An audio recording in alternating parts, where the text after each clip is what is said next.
नमस्कार, मैं हूं आपके साथ शिखा ठाकुर। हमारे खास प्रोग्राम क्या कहते हैं नरेंद्र मोदी में आज आपको सुनवाएंगे पीएम मोदी का वो ऐतिहासिक भाषण जो उन्होंने 3 मई 2018 को कलबुर्गी कर्नाटक में दिया। अपने भाषण में प्रधानमंत्री ने कहा कि क्या कारण है देश के हर कोने से कांग्रेस पार्टी की छुट्टी हो रही है। कहीं पर भी नजर कीजिए, कांग्रेस पार्टी को पराजय का मुंह देखना पड़ा है और आजादी के बाद पहली बार देश की जनता को देशव्यापी एक विकल्प के रूप में बीजेपी के प्रति एक नई आस्था और नया विश्वास पैदा हुआ है। भाइयों बहनों, चुनाव आते हैं, जाते हैं, जनसभाएं होती हैं, आरोप प्रत्यारोप होते हैं, लेकिन ऐसा जनसैलाब, ऐसा जुस्सा,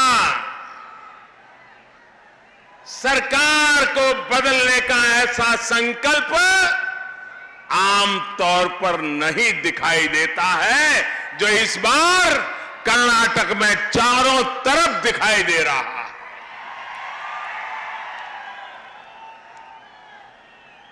कर्नाटक की जनता का संकल्प है कि 5 साल तबाह हो गए, अब एक पल भी कर्नाटक को बर्बाद नहीं होने देना है। और इसलिए भाइयों बहनों, आज देश में क्या कारण है, देश के हर कोने से कांग्रेस पार्टी की छुट्टी हो रही है।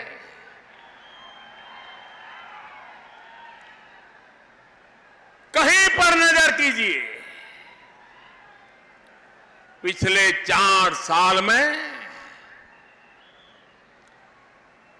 देश के हर कोने में कांग्रेस पार्टी को पराजय का मुंह देखना पड़ा है। आजादी के बाद पहली बार देश की जनता को देशव्यापी एक विकल्प के रूप में भारतीय जनता पार्टी के प्रति एक नई आस्था, नया उमंग, नया विश्वास पैदा हुआ है। भाइयों बहनों, ये चुनाव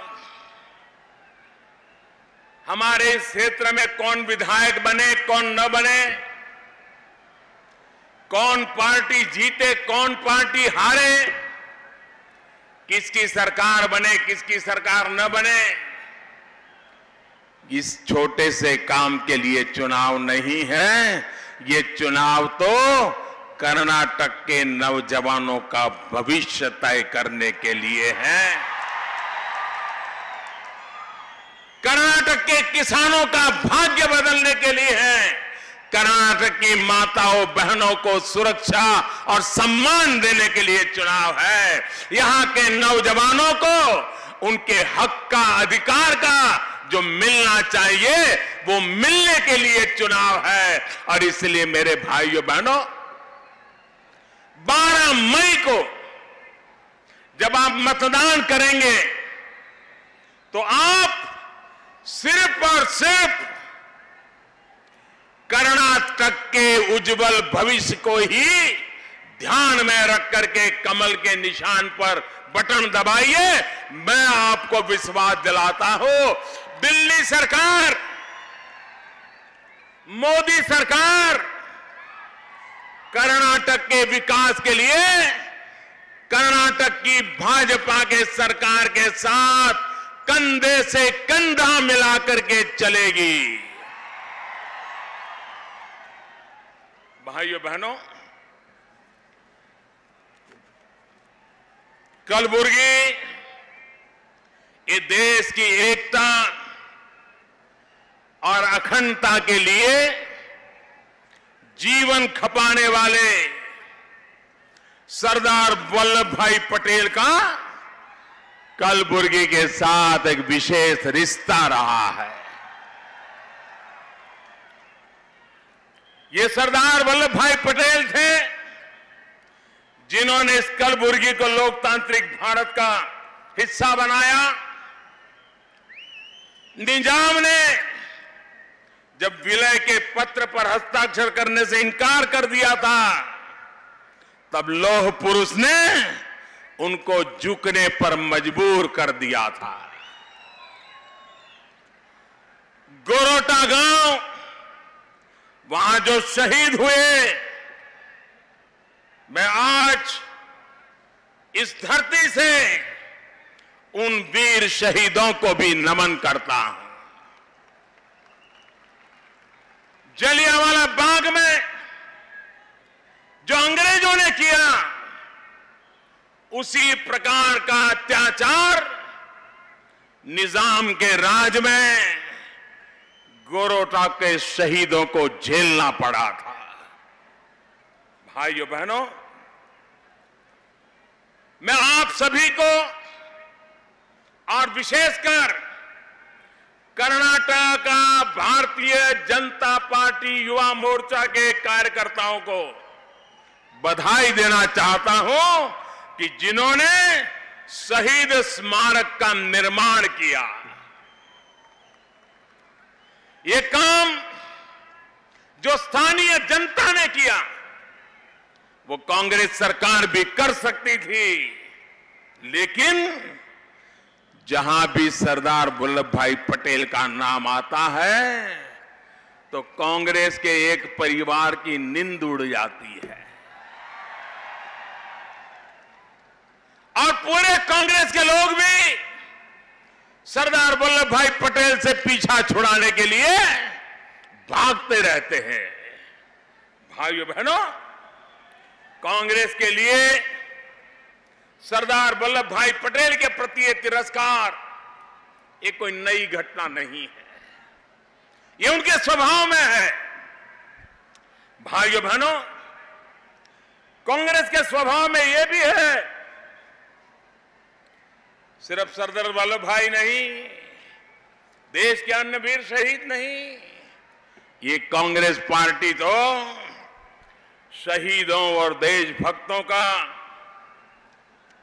उनको नीचा दिखाना, उनको भुला देना, उनको अपमानित करना, क्योंकि तभी एक परिवार की गाड़ी चल पाए, इसलिए इतिहास को भुला देने का लगातार प्रयास रहा है। आप कल्पना कर सकते हैं कि हमारे वीर सैनिकों ने आतंकवादियों के किले में जाकर के सर्जिकल स्ट्राइक करके उनके छक्के छुड़ा दिए। और भारत के एक प्रसिद्ध अखबार ने लिखा था कि वहां के लोग कह रहे हैं कि सर्जिकल स्ट्राइक के बाद ट्रकों में पाकिस्तान को मृतदेह उठाने पड़ रहे थे। ऐसा पराक्रम सर्जिकल स्ट्राइक में हमारे वीर सैनिकों ने किया। तब ये कांग्रेस पार्टी बेशर्मी के साथ देश के शहीदों का अपमान करने की आदत रखने वाली, देश के वीरों का अपमान करने की आदत रखने वाली, मातृभूमि के लिए जी जान से मरने मिटने वालों को भुला देने वाली कांग्रेस ने सर्जिकल स्ट्राइक के लिए भी सवालिया निशान खड़े कर दिए और कहा, मोदी जी जरा सबूत लाइए, सबूत लाइए। मैं जरा कलबुर्गी के भाइयों बहनों से पूछना चाहता हूं, क्या आपको सबूत की जरूरत है? क्या मेरे वीर जवान कैमरा लेकर के जाएं या बंदूक लेके जाएं? भाइयों बहनों, सबूत चाहिए तो पाकिस्तान में जो मुर्दे हटाए जा रहे थे, जरा उनकी जानकारी ले ले कांग्रेस के लोग, उनको पता चल जाएगा हमारे वीर सैनिकों ने कैसा पराक्रम किया था। भाइयों बहनों, लेकिन जो उनके सर्वश्रेष्ठ नेता भी खुलेआम बड़ी सभा में अगर वंदे मातरम का अपमान कर सकते हैं, तो उनसे देशभक्ति के पराक्रमों के प्रति सकारात्मक भाव व्यक्त होना असंभव होता है। और इसलिए भाइयों बहनों,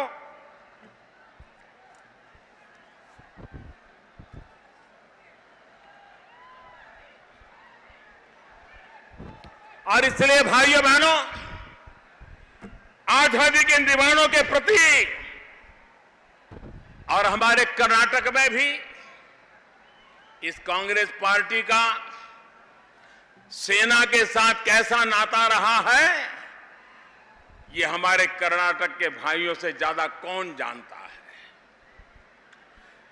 फील्ड मार्शल करियप्पा और जनरल थिमैया पूरे विश्व में सेना नायकों के रूप में जिनका नाम था, पूरा हिंदुस्तान जिनका नाम लेते ही गर्व अनुभव करता है। आज भी उनका स्मरण करते हुए हमारी हिंदुस्तान की सेना के जवान मर मिटने के लिए निकल पड़ते हैं।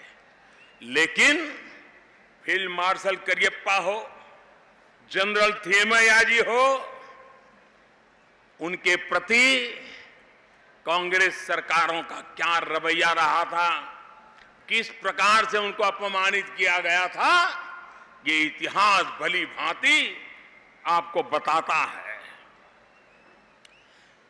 1948 में पाकिस्तान से युद्ध जीता फील्ड मार्शल जनरल थिमैया जी के नेतृत्व में, लेकिन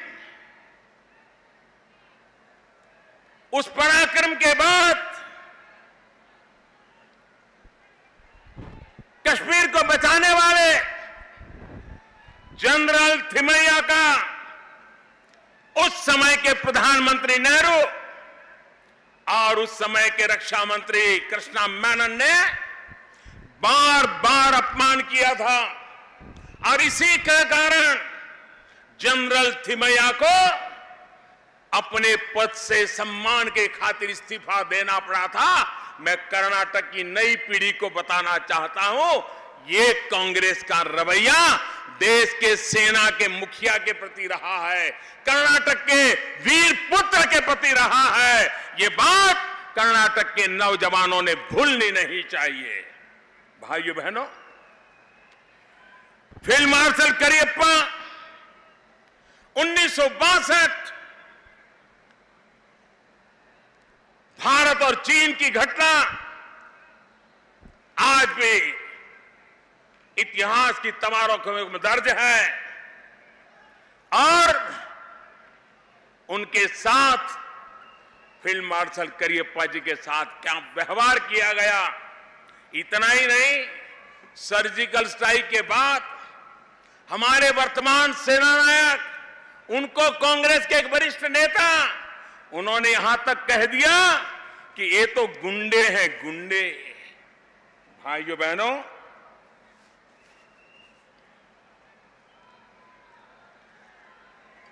आपसे मैं पूछना चाहता हूं, इस देश में कभी भी कोई अनपढ़ व्यक्ति भी